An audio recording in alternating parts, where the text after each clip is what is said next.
Welcome back to the Dad Approach podcast. We're excited to be back here today. It feels like it's been forever. I'm joined by my lovely co-host, per usual, Britton Holman, and I'm Stephen Hosh. And today we have a pretty personal topic. We're going to go over Britton's daughter's sort of 1-year milestone. She just recently had her 1-year birthday, so we're excited about that. That's a crazy milestone. So today we're going to dive into sort of her journey and his journey as a parent, and we're going to kind of go over some of the milestones that go along with that. So let's dive into it. All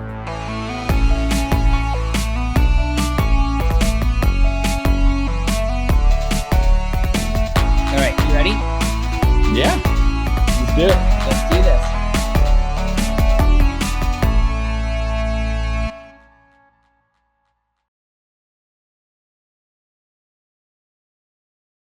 For today's topic, we're diving into Cece's amazing 1-year journey. I've been lucky and fortunate to be a part of this awesome journey as well. That's me trying to steal some of the limelight. So, of course. But yeah, per usual, we also like to start off our conversations with sort of what's happened most recently, what's kind of the most up-to-date stuff. So I'm going to start it off this time because I like to talk a lot. If anybody that's tuned into this podcast enough, they know that I love to talk. So I'm going to go with my update. Just gotta still the spotlight, don't you? Absolutely. That's just, like you said, before we even started, I'm a narcissist. That's exactly how this works. That is not what I said. Well, he did, but he was joking. Or am traits, I don't know. Traits. Narcissistic trait. Okay, we're going to have a conversation after this recording now, because some things are coming to light. Anyways. I'm joking. Goodness gracious. Okay, go ahead. No, it's okay. It's all right. But anyway, so for my update, it feels like I said, it feels like it's been a while. So I'm kind of like trying to, from my side of things, as far as like what's happened, there hasn't been anything too crazy. Sienna, I believe the last time we got together, Sienna I had just gone over how she was starting to sleep independently for her naps, and so that we were really excited about that. I didn't have to put her down anymore and stuff like that. So she's still continuing to do that. She's gotten a lot better at linking her cycles, so her naps are getting a lot more consistent with her just doing it on her own. So we're very proud of her. We did also end up getting like they call it the Wubba Nub or whatever, so you can put the binky on that. That has kind of helped her. Love those things. They're great. Yeah, it's kind of helped. It's helped the transition better because she can grab the binky on her own and pull it in and out. But sometimes she'll flip it upside down and then it's just crying. But yeah, other than that, there's not too much going on. I mean, we also talked about in the last episode about health stuff. I'm not really going to dive into anything with that, but just know we're continuing on that journey. Make sure you tune in and join us on our fun journey. But I don't really have too much to update with that. And yeah, I mean, honestly, that's probably mostly it for me. It really isn't. There hasn't really been much. The only thing else for me is seeing as we're approaching 6 months. So, I guess probably one more thing actually is Sienna did start eating solids a little bit. We are introducing her into solids. Exciting. So she's loving strawberries, and she's had sweet potatoes. She likes avocados and banana. And then I forget what the next thing is that we're going to introduce her. But yeah, it's going great. She's really liking it. So nice. Anywho, I've talked long enough per usual. Britton, what's your update? How's everything been going with you, buddy?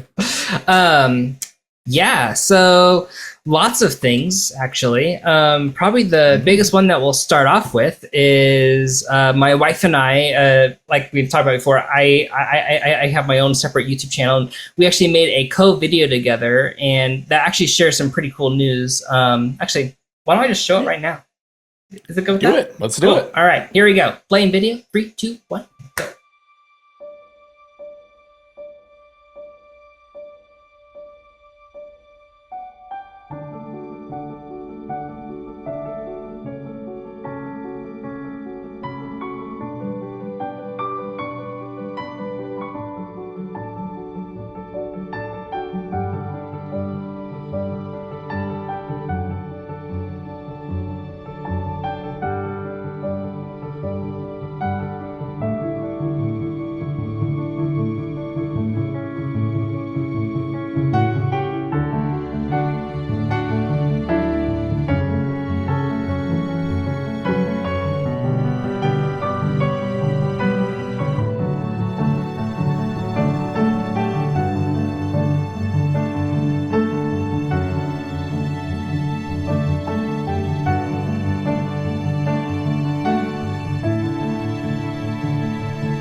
So yeah, we're having Dude. baby number 2 coming in August. Little Declan. That's amazing, man. I'm so excited for you guys. I'm so happy. I almost cried. Actually, I basically cried. There's multiple things. I cried when you were talking about Cece's 1 year.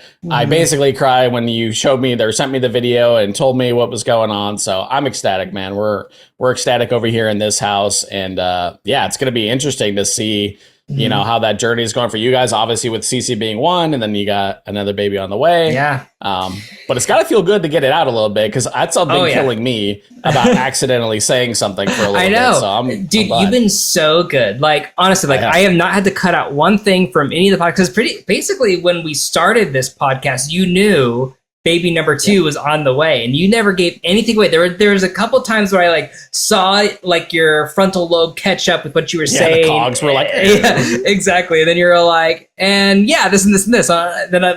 In my head, I was like, good catch, man, good catch. Yeah, I know. So that's awesome. I basically just tuned it out of my brain as much as I could. Yeah. No, but yeah, dude, that's exciting. I know. I'm so happy. Also, sorry, I'm totally eating into what you were saying, but. Not this. If you haven't noticed, this episode is also very very ad hoc. Hey, last episode, you know what ad hoc means, but we're free flowing. We're spitballing. This week was kind of we didn't do much prep, so we're kind of just going into this. But I didn't know exactly if we didn't really talk about if you wanted to talk about gender or anything like that. Yeah. So one of the reasons why I'm wearing this very colorful blue shirt is because he is a boy, Declan. Yay. So also the video itself did say what the gender was too. I don't know if you missed Okay, that. yeah, you're right. I'm an idiot. This is so stupid. This is classic me as well. Also, I have a blue shirt too. You can't tell, but this is blue. Okay, so I knew as well. It is. Totally I promise you, this is blue. Okay, actually now I'm seeing the texture different, or the color the lighting. In the back. Yeah, I have terrible lighting. It's blue, I promise. And obviously my Mariner's hat is blue. So see, I even subconsciously knew what we were going to do here. That's awesome. I know it's like we planned. Anyways, I apologize. I'm an idiot.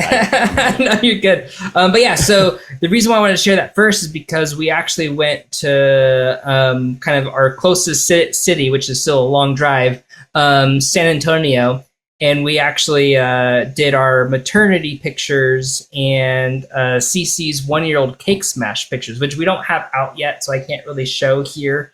It'll probably be like a month before those things are out. And really one of the reasons why we didn't even record last week was because I had just gotten back and we had family. You were busy, man. You were busy. Yeah, it was a lot. But yeah, so what else? Yeah, that's basically the main stuff, which is kind of big. And I know that's obviously one of the reasons why we're talking about just milestones and all that. Because life is really changing for us. It's the biggest reason actually why I'm doing the garage remodel, because this room is going to turn into the second nursery. And so we needed the space. And so actually all of that's going to be done in June, early June. Make sure you tune into his YouTube channel. Yeah. He's doing videos on him doing the garage update and everything. It's been awesome. Yeah, so the first two is just me in the attic mainly and cleaning up some stuff. But this next one that we'll be doing is going to be the big one, which is going to be tearing out all the sheetrock in the walls and putting all the insulation in there, and then putting up sheetrock, new sheetrock, and then actually starting to get the fun part of the room set up to where I can actually set up the office. So really excited about that. Yeah, that's exciting stuff. That is a good transition, though, for the topic, which we've already talked about.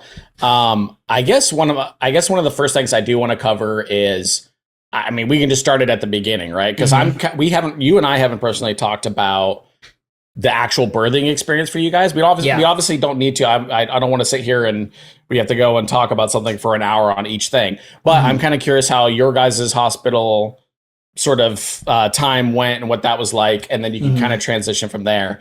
And then obviously I'm also curious, once we get to a point, what you guys are currently going through, obviously with another baby on the way, with Cece and her milestones and stuff like that. So I figure we'll start at the hospital, how all that stuff went, right? Yeah. So because my wife is military, we did it all at a military hospital. And just like every experience, it's just dependent on what staff you have on at the time. And we thankfully had some of the best set of nurses that you could ever ask for. They were phenomenal. We also had a doula in the room with us that we paid for separately, which was also a great experience because we kind of knew what to expect, what were the options, what everything that the doctors were saying meant because of our conversations we had with the doula beforehand. And so, yeah, it was pretty good. It was a scheduled induction. So we went in at, I think it was Sunday morning. They started giving her the Pitocin and all the different stuff. It started progressing.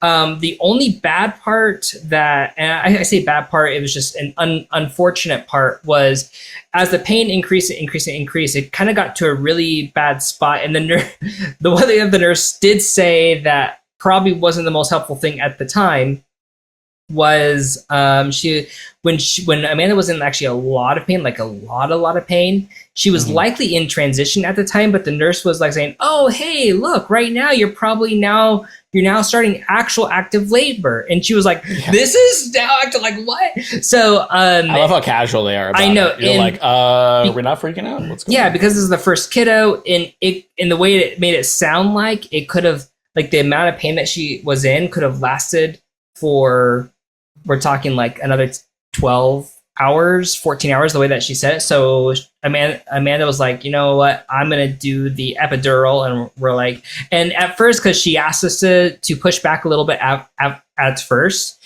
and we did. And then at one point, I was like, okay, she's done. And I kind of made eye contact with the doula, and the doula also was thinking the exact same thing. And then we're like, okay, let's get her the epidural, because we kind of knew like at what point was she actually asking for it, and what point was she just saying, oh, I'm in pain and this and this. But anyway, so we did that. And the problem was the doctor missed 3 times for the epidural. Oh. Yeah, it was rough. Dude, I remember watching that, and I was like stressed, man. I was stressed for her. Yeah, they had to call. They had to call in the attending. So what happened is they missed twice, and then the attending came in. She missed, and what they realized was her position was just a little bit off, so she had to reset herself, which then allowed them to hit it. So it was just like a weird thing. It's not a normal thing for this to happen. This wasn't like them being incompetent. It just circumstances, things that happen.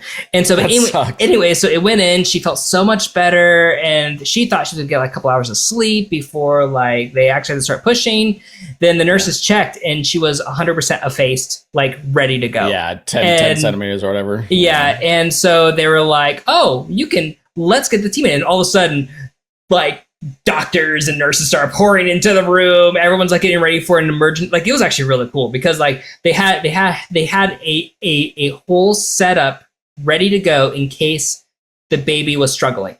Like, it was really cool. And I will say a little note too about the 100% like a face thing.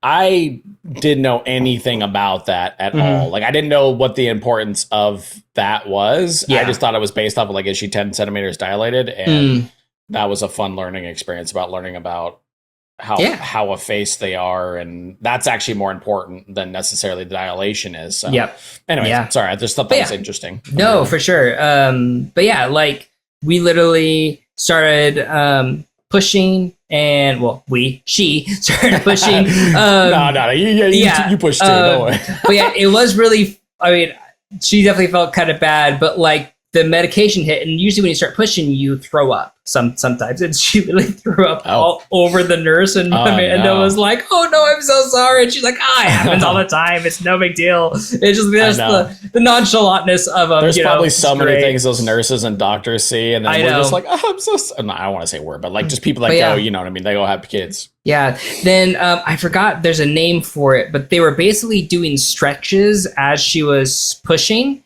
which made it so she didn't tear at all. She had no external tear. She had she needed like 2 internal stitches, but that was it. It was actually amazing. We ended up having this, the most annoying part of the whole process was we had to stay in the hospital for longer than we actually, like most people say that I want to stay there longer. We were actually ready to go much earlier. But the military requires, like, we could not leave, right? For like a mandate. It was for the first child. I think it was like 48 to 72 hours. Wow. It's for the safety. I mean, if you think of how much money they have poured into my wife, like, makes sense. Got to protect their resources. Their asset. Yeah, yeah, pretty much. And so anyway, so that was a whole thing. And then we got home and things were great. Did you guys take any classes or anything? Yeah, so military offers a bunch of different things. So I took like a little dad class. I took a different type, like a baby massage class. So like how to do certain things, like the exact movements to do to get rid of gas, the things to do to help with comfort, how to like put certain, like, it was actually pretty cool. So I actually learned a lot in that class. And then we did a co-class that was on like car seats. And I think we did something else too. So it was actually pretty stressful cool at first, man. I'm telling you, dude. Yeah. I was like, what is this device? It was really funny because where we had the classes was like right next to where Amanda's actual office was. So, you guys did breathing classes or anything like that? Oh, no breathing classes, nothing like that. I mean, we're Hey, we're both psychologists. We know how to teach breathing. All right, sick flex. Okay, got it. Just in case nobody knew that watches this podcast. Who has the narcissistic traits now? No. Yeah, exactly. Yeah. How the turntables have. By the way, just so for anyone who actually has knowledge in psychology, I'm obviously joking. Just be very clear. It's like, what? That's not what narcissistic traits are. It's like, shut up. I hope anybody that tunes into this is mature enough and also can understand jokes and nuance and stuff like that. I was just gonna say that, yeah, Ange and I didn't take it, and we just winged it. We thought about it, but the only thing that we want to make sure, the one thing that we still want to take is like CPR. We want to make sure we and CPR. That's about it. That's awesome. Yeah, no. So that's basically the birthing experience. Home. Yeah, you got home. Yeah. You don't have to like necessarily go like play by play. So like, is there like day one? Yeah, all right. We're gonna go through the first week on this episode. Next episode will be the second week. But I am kind of curious because like that when you do come home that first day. I mean, even that first week is pretty surreal. But that first day, first night. I mean, what were you? I am curious about that first day experience for you guys when you came back home and you walked through the door. You're like, okay, what now? Honestly, first day wasn't too bad. Like, it really wasn't that bad. Like, we kind of already had it in our minds, like the kind of parents we wanted to be, and what we wanted to reinforce as much as we could early on, right? So it was mainly just getting used to the schedule, right? We set up our iPad. We didn't use any special app for all of the timings. We just used little. I know you told me that. I was like, damn. Yeah, we used basically timers that had like 4 different timers. Like the last time I asked if she had water, Amanda had water. A timer for last time that she had a wet diaper. Last timer that when she had a poopy diaper, last time that she fed, and then we would just reset those every single time that we noticed that it happened. We had a very specific routine in mind that kind of shifted as Cece's needs changed, because I think that's the biggest thing is every kiddo is different. So we obviously had an idea of the schedule we wanted with the flexibility of knowing that Cece's needs might be a little bit different, right, than what we had in mind or had in mind. And so we would basically set it up to where when she would start crying, we at first fed her and then changed her and then put her back down. The problem that we noticed is when we did it in that way, Cece would be wide awake all of a sudden. She would struggle to go back down, struggle to have us set her back down. So then we basically changed it to where she'd cry, then I'd change her. And yes, she'd be really sad and fussy and crying when I would change her. But once she got put on, once she started being fed, she would then slowly fall asleep, and then we would be able to set her right back down. It was a much easier transition, and so we just did that, and yeah, we just kind of looped that, and that's kind of I what mean, we did. that those early days, man, you're like really trying to learn your child's like cues and stuff like Yeah. that. That was something that Ange and I really struggled with, was trying to understand our daughter's like cues and Yeah. what is hungry, what is tired, what is I want to be, like all these different things, man. Like, Yeah. and we literally were watching that video. I think my sister actually sent it to me. I forgot what it's called, but it basically teaches you like, what does the and the like the different sounds that they make, what is it like supposed to mean? And that helped us a little bit. It did help us kind of sort out good. like what's the difference between being hungry and sleepy. Yeah. But man, that learning those cues, man, that takes a minute, dude. So Yeah. it was a struggle. Yeah, But, thankfully, I can Cece relate to the. Sorry, go ahead. I was just gonna say I could relate to the crying when changing diapers thing too. Yeah, no, that makes sense. That's weird. Your camera went out of out of focus for a little bit. Because of this, probably. I don't know. No, that was strange. Anyway, it's fine. But yeah, so no, that was all obviously a little bit. Sorry, I'm just noticing my mic is maybe a little hot, but yeah, well, hopefully I'm not peaking. And I know. I mean, you sound fine to me as far Okay, as cool, like, your cool, recording cool, goes, cool. but I'll let you know if anything weird happens. Yeah, but yeah, so we then. On fire. I know, right? But we then what did we do after that? Yeah, so that's kind of like the main thing. We just kind of got used to that routine. We also like Cece was actually okay with not being held constantly, and because of that, It might be nice. we took full advantage of it because we wanted her to learn how to soothe. And it was funny because my mom was in town, and this was a struggle for her because she just wanted to hold Yeah. Cece at all times, and but we were like, no, don't pick her up. She's totally fine. She's great. And so we would like set her down, and again, like we would never let her cry because we kind of got used to her cues pretty quickly, thankfully, because she, like we talked about before, like she didn't have reflux, so we didn't have as many cues to learn, right? Yeah. In the beginning. For context, my daughter had reflux. That's Yes. why he makes that comment. Yeah. And so so like we would basically set her down, and then she might fuss like a little bit, and we would wait to pick her up until she was actually sad. And then but my mom would she would start making a little noises like, oh, let me go get her. I was like, no, stop. Let's just see what she does. And then now Gosh darn it, Grandma. I You gotta know. slow down. I know. She loves picking up the kids, and I can't blame her. But definitely, I don't blame them. yeah. But definitely at the time we were like, no, don't pick up your kid. But yeah, so we just kind of did that, and things were good. Like we didn't have anything crazy happen, which was surprising. We thought it was actually going to be harder than what it was. Yeah, so I mean, I guess like the next thing is from there is you kind of the first couple months you're kind of figuring all that stuff out. Mm-hmm. You're kind of, I mean, Ange and I, we kept CNN inside quite a bit because we were waiting for the shots. So Yeah. I mean, do you remember like obviously you don't have to go into like what shots and stuff that you did, but like how did that go for you guys? I mean, that's at 3 months, right, or whatever. So yeah, whatever it was. So yeah, so as we transitioned, like we actually moved apartments after I think 2 months. So that was a fun thing. So did that.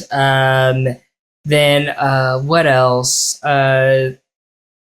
you did travel. You did travel pretty early. Yeah, we did. Oh yeah. We traveled. That was like I knew we did something else too. My wife had her main doctoral graduation, and so we actually flew. And parents, I know there's a lot of thoughts on this, but we chose what we felt was good for us. But anyway, we actually flew when she was 3 weeks old to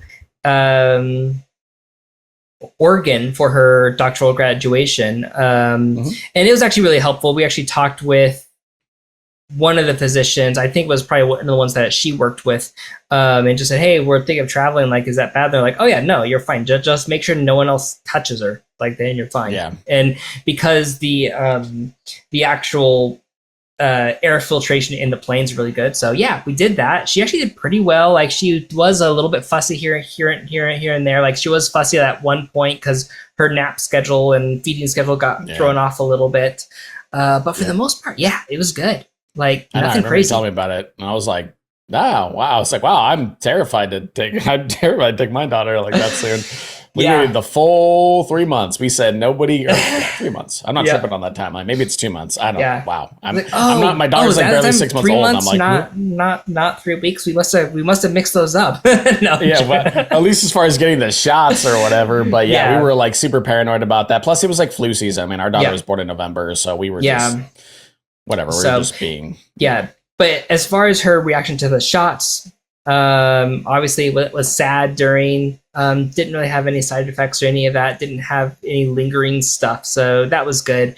She might've been like a little fussy the next day, but like expected, fussiness. And so, shots went well. Really just, we through her, a lot of her brain up, like we spent a lot of time teaching her like how to play independently to a point, but also never feel like she was by herself or, like that type of thing. And so, and she honestly, like we talked about before, she's been such a chill baby. Like we haven't had a lot of issues. She started sleeping through the night, I think at 3 to 4 months. Hey, you said you told me before that she's the type of baby that makes you want to have another baby. Yeah. And here we are. I know. Here we are. Know. So, So that was about 3 to 4 months. We went on a cruise, I think, when she was 6 months, because it was in November. You guys introduced like solids to her pretty early. I remember having a conversation because obviously we're introducing my daughter right now into solids. So I kind of asked you when you did that. 3 to 4 months, I want to say. Let's see if I have a picture of it. Oh, that's too new. These are just videos. I'm trying to remember when. It was either June or July of last year. It would probably been July, because we were like it would have been 4 months. So it would have been July. So we did that. She loved that. She loved salt. Like we basically did the purees, and she loved the purees. Her favorite was sweet potatoes. She would just like eat it all up. So it was kind of funny because at first she would just like suck on the spoon like she would a bottle, but eventually she kind of got used to it, probably about after like week 1 or week 2, week 3 of us like doing it every single day. And then she would just like want all, and we kind of were doing like just the chewing motion a lot. And she now like chews everything really well, which is great. So we haven't really had her have any significant choking experiences that was like scary. We had like one moment when we were with my brother and sister-in-law's house, but like she was coughing, so she was fine. Like it wasn't like that big of a deal. I mean, it's only scary if like their face turns blue, then they're kind of that's actually choking. That's when we're in a little bit more of a problem area. But so love that. She now is, we still give, like, even though she's a little past a year, and that's when you're supposed to completely phase out formula, we're still giving her a little bit of formula. She is a smaller kiddo, so we just want to make sure she's getting the nutrients that she needs to. But we're feeding her 3 meals a day plus snacks. Loves it. I don't remember either. Did she, so the 4 month regression, I don't remember if you said that like you really had any problems going through that phase either. Oh, no. We definitely had problems with it, but it was one of those things that we just did our best to stick with the schedule that we had. And so it was like a week of kind of like not sleeping as much, but because we stayed consistent, regardless if she was sleeping well or not, once she kind of got over that little hump, she transitioned right back into sleeping through the night, which was great. Yeah. So. No, that's awesome, dude. I'm trying to think of what the next, because I mean, I'm not even there yet, because we're just getting to 6 months, so we're getting into like solids, and she's like sitting up. She hasn't even started crawling yet. So I mean, I guess maybe like crawling. When was the earliest that she started like crawling? The cruise is when she started crawling. So it was so she could move like around a little bit, like not much. Like she only just rolled. She just rolled, just kept on rolling, But she started to truly crawl like in the middle of the cruise, which was kind of funny that was when she started. Then we literally brought her home, and it was hilarious because we weren't used to her moving around that much or very quickly. And so we would have the dog food just sitting out on the floor for them.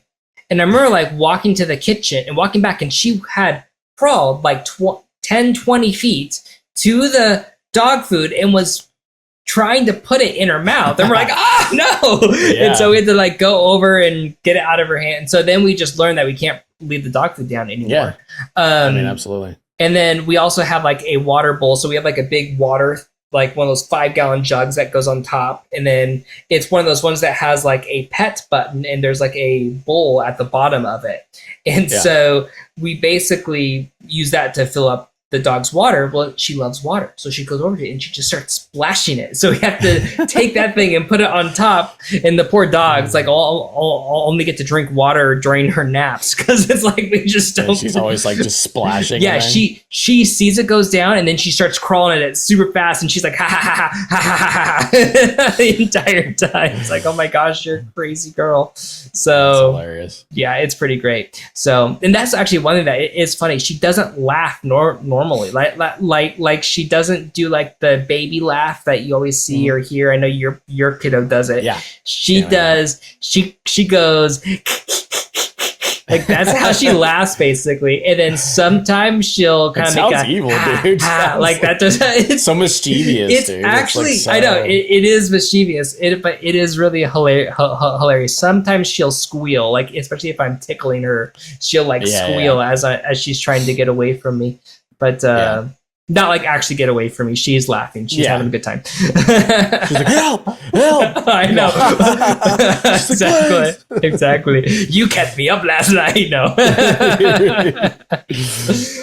So you meant to torture on camera. Got it. Oh, goodness. Just kidding. But yeah, so that was great. That's the best too, man. Like I can say like right now with like our daughter like laughing and she's we had this conversation briefly just for me to hijack the conversation real quick. Like for our daughter, she had a much different experience early on. She was much crankier, and so to now to see her be so different, have like this 180 where she's like while she's awake, she's smiling all the time. Like, you could just look at her and then she'll look back at you and she'll be like. And she'll just start smiling at you, and then you can just make some faces at her, and she'll giggle and crack up, and so it's like the most adorable thing on the planet. And it literally makes me want to like cry every single time she does it because it's so freaking adorable. And it's also just like a huge change of like of like sort of her attitude, because we went from upset literally almost all the time during wake wakings, and now she's just chill. So I remember being on the cruise because we had the phone plan that we could make phone calls whenever we were at port, and I remember talking to you, and you were just like dead inside. You're like, dude, everything sucks. Like, how am I gonna survive this? And I'm like, oh, dude, I'm so sorry. It was rough, man. It was rough.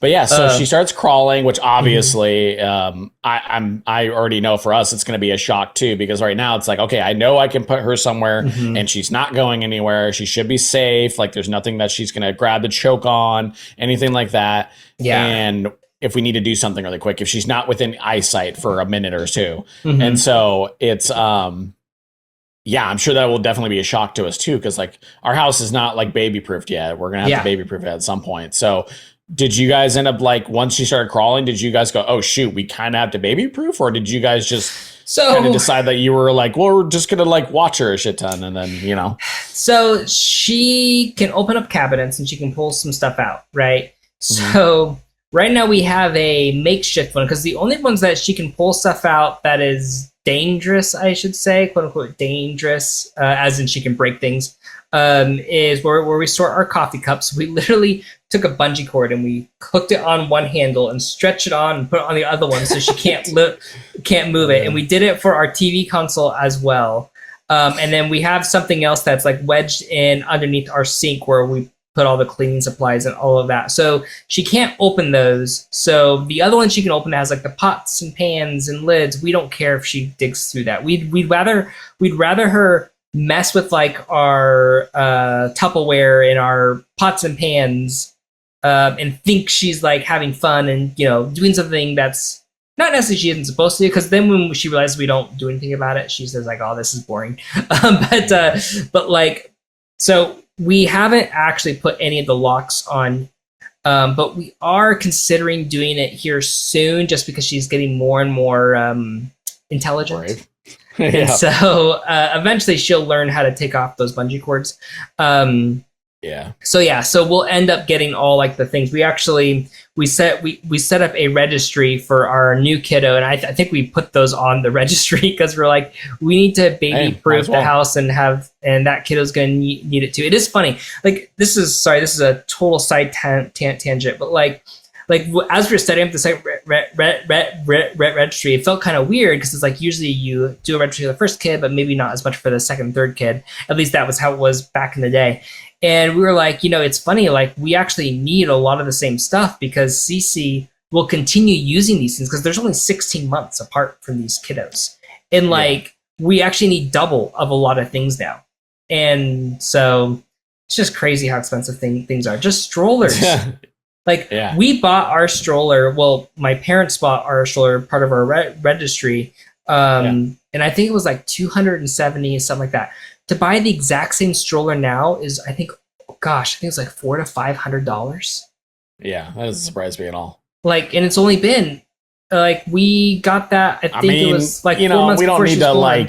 But it's crazy. We don't need to say exactly why things are so expensive, but yeah, it's crazy.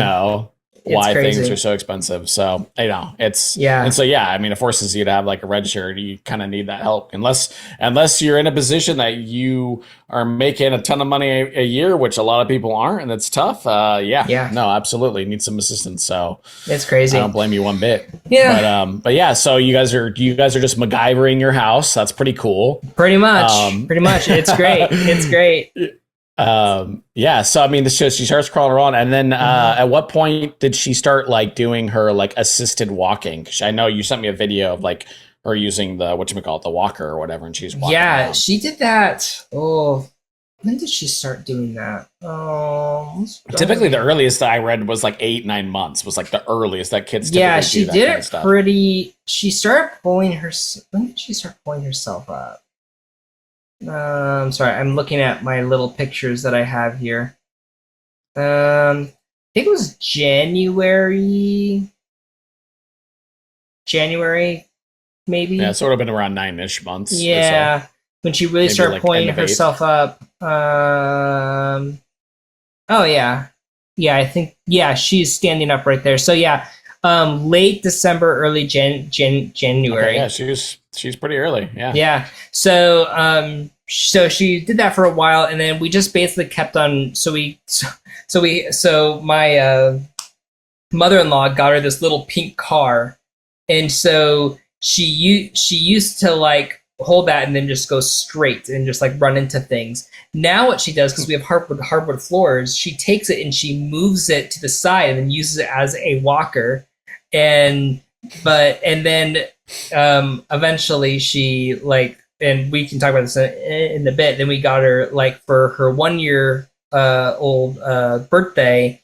My brother and sister-in-law got her this little miniature shopping cart that she loves because she has way more control over it. Which is what I think I was thinking of that she was pushing, if I remember, but it could have been that one. Yeah, it's hard to know. Like she uses everything now. Like she now pushes around our chairs, like our dining room table chairs. She'll stand up on it and then she'll use it. Like she just uses everything to walk.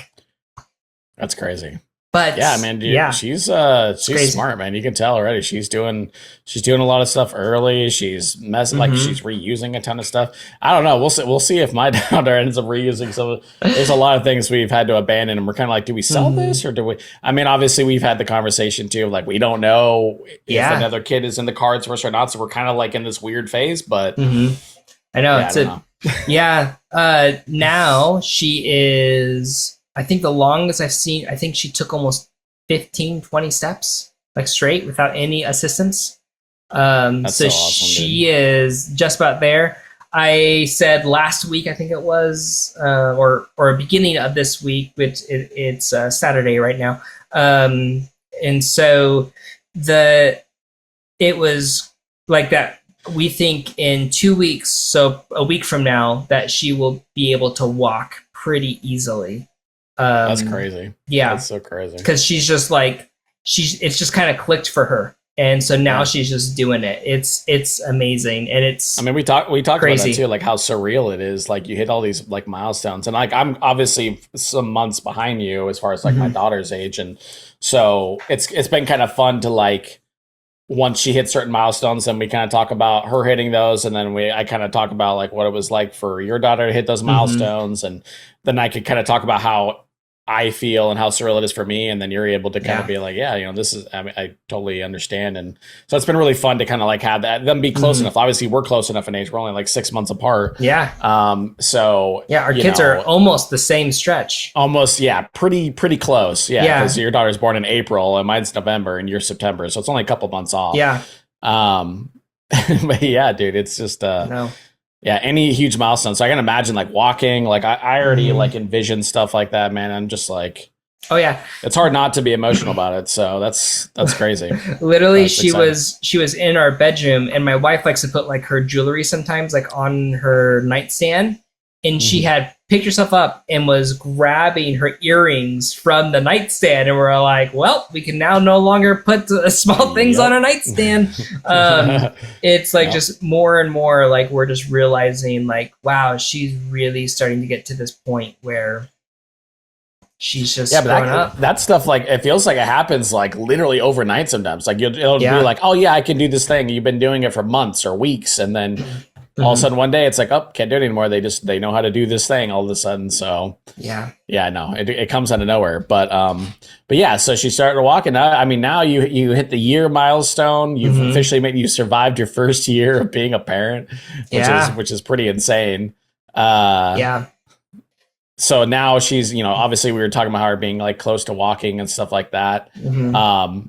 I saw a little bit of like the birthday and stuff like that, but I know you Mhm. were able to kind of get together with your family, and that's where you did like a twofold thing, right? Or yeah, am I tripping? You did the twofold where you did the yeah, birthday so her birthday was on I think a Tuesday. I can't remember what day it and a fell on. Tuesday. Yeah, and so we basically did our It own was.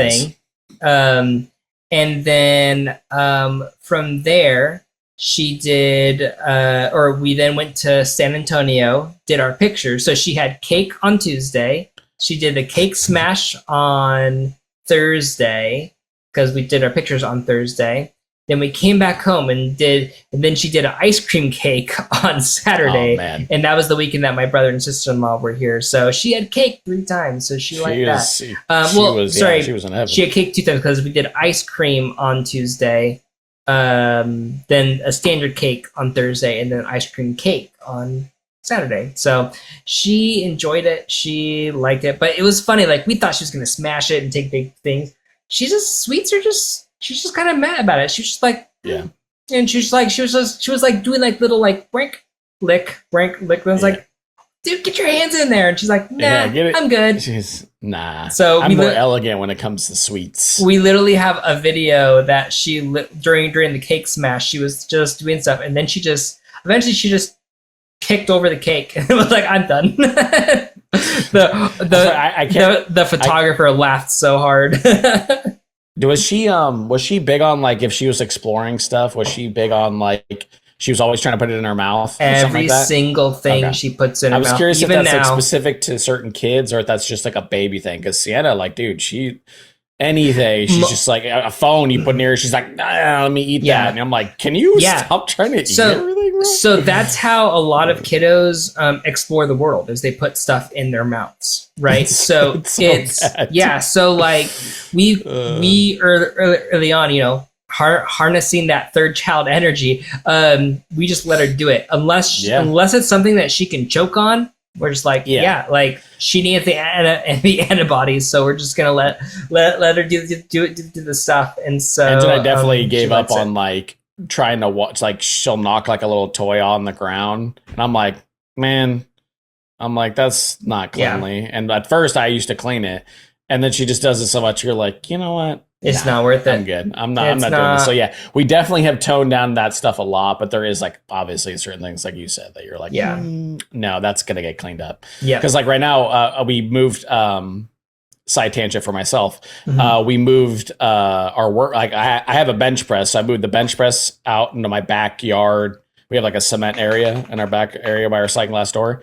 and moved that out there with some dumbbells. And yeah, so that's out there now. And we put her out there in her little jumper while we were working out yesterday, and it was adorable. And she hung out with us while we were working out and all that good stuff. So I love that. But something drops out there that was a little bit more. I was like, I don't know. She's like in the cement area, and yeah. So I was like, I don't know about that. But inside, we're a lot more lenient.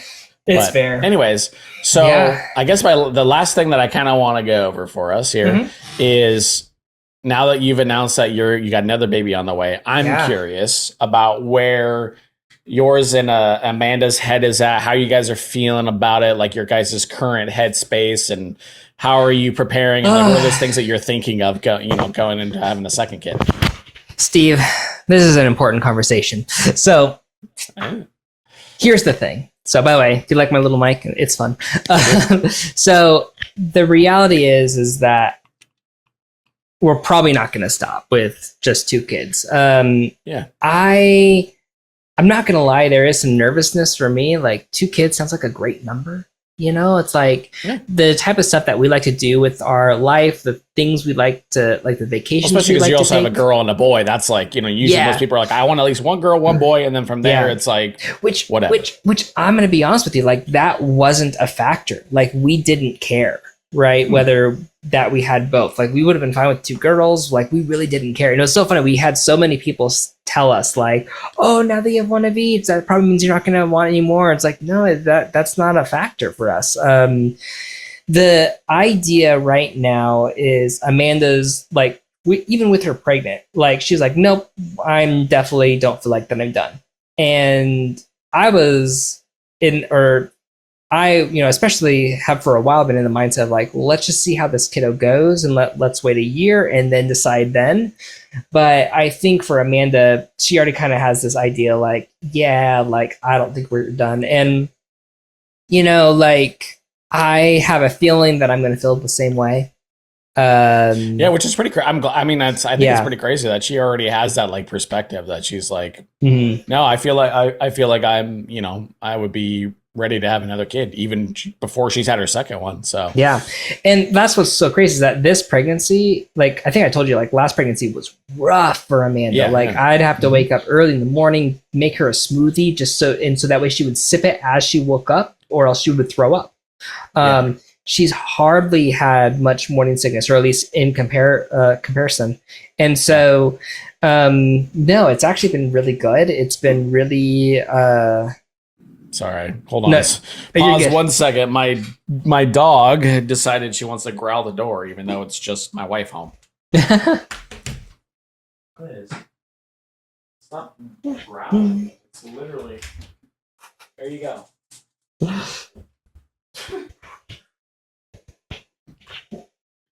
Pause. I'm back. Sorry.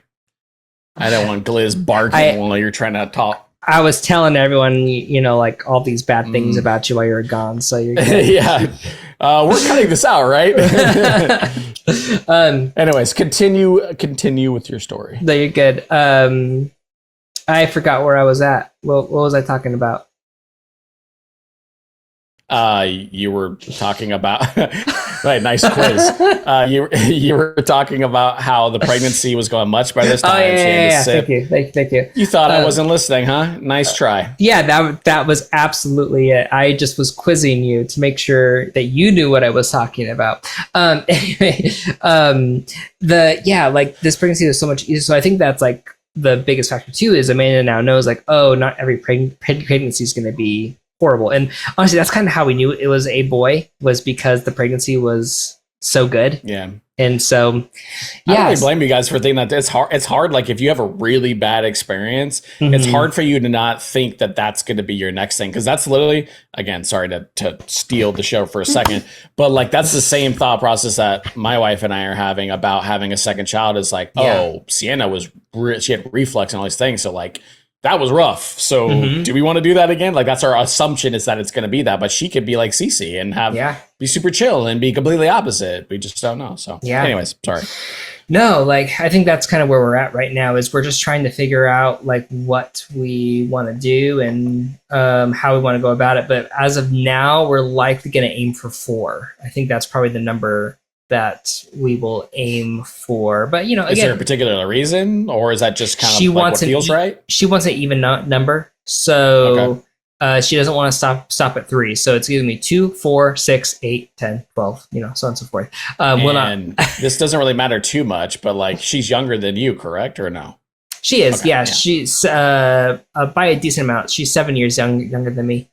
Okay, so she that makes sense. The only reason why I ask is because like my situation is obviously in a different headspace where my wife is 38. So when you're thinking about if we were going to have 4 kids, it's like, okay, we got like, age does play a factor, obviously, into certain things. And so, I was just I didn't want to be like, let me like call her out or anything like that and make it some weird thing. But can she have that many kids? Yeah, no, I get it. No, I don't want to be like that. That sounds terrible. So that's kind of where we're at right now. It explains her headspace more to me because, and like my wife is 38. And so she's like, she's got a very different, like there's more hesitation there because of that stuff. So it makes sense that with her being 7 years younger, that she's a lot younger. So it just makes more sense to me. So anyway, really, sorry. Really, she wants to keep me young because, obviously when you have kids older, you tend to, be a little more healthier. So, it makes sense.